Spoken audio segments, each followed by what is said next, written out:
आम आदमी पार्टी के नेता नरेश बालियान की अब मुश्किलें जो है वो बढ़ती जा रही है। एक बार फिर से उन्होंने राउस एवेन्यू कोर्ट में जमानत के लिए याचिका दायर की थी, जहां पर राउस एवेन्यू कोर्ट की ओर से जो याचिका है वो खारिज कर दी गई। लगातार कोर्ट की ओर से कहा जा रहा है कि पूरे मामले की जो है वो सुनवाई चल रही है और डोर टू डोर जो है ये सुनवाई हो रही है। ऐसे में दिल्ली पुलिस भी जो है वो लगातार जमानत का जो है वो विरोध करती हुई नजर आ रही है। पुलिस की ओर से ये कहना है कि अगर ऐसे में आरोपी को जमानत दी जाती है तो कहीं ना कहीं जो पूरा केस है उस पर असर पड़ सकता है और जो गवाह हैं और जो इस पूरे मामले से जुड़े जो सबूत है उस पर कहीं ना कहीं अगर नरेश बालियान को जमानत मिलती है तो कहीं ना कहीं इन सभी चीज़ों पे असर पड़ सकता है, जिसको लेकर लगातार दिल्ली पुलिस की ओर से भी विरोध किया जा रहा है नरेश बालियान की जमानत को लेकर। वहीं आपको बता दें कि पिछले साल जो है 4 दिसंबर को नरेश बालियान को दिल्ली पुलिस ने मकोका मामले में जो है वो गिरफ्तार किया था और उसके बाद से ही हमने देखा कि किस प्रकार से जो आम आदमी पार्टी है वो एजेंसियों को लेकर लगातार ये सवाल करती हुई नजर आई थी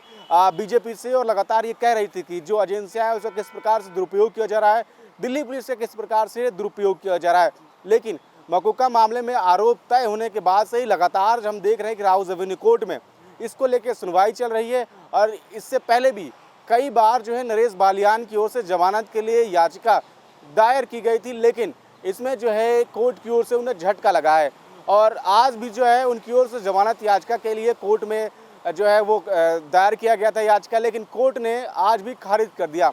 ऐसे में अब देखने वाली बात ये होगी कि नरेश बालियान के वकील जो हैं उनकी ओर से आने वाले समय में क्या कुछ कहा जाता है, क्योंकि लगातार दिल्ली पुलिस जो है इस मामले में कई सारे सबूत जो है वो जुटा चुकी है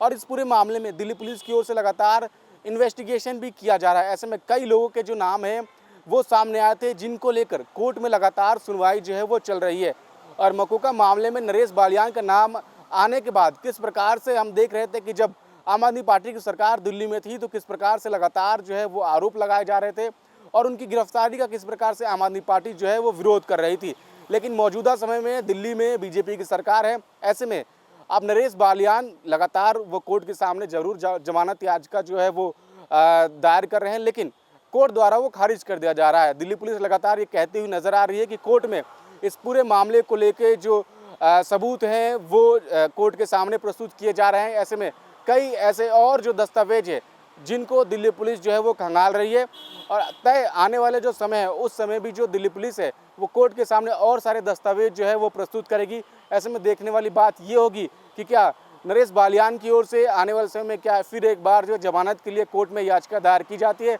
और दिल्ली पुलिस की ओर से इसको लेके क्या कुछ कोर्ट में कहा जाता है। आएंगे और उस समय हम देखेंगे क्या कुछ कोर्ट के द्वारा इसको लेके सुनाया जाता है। कैमरा अनुभव यादव के साथ मैं अजीत, नवोदय टाइम्स पंजाब केसरी, दिल्ली।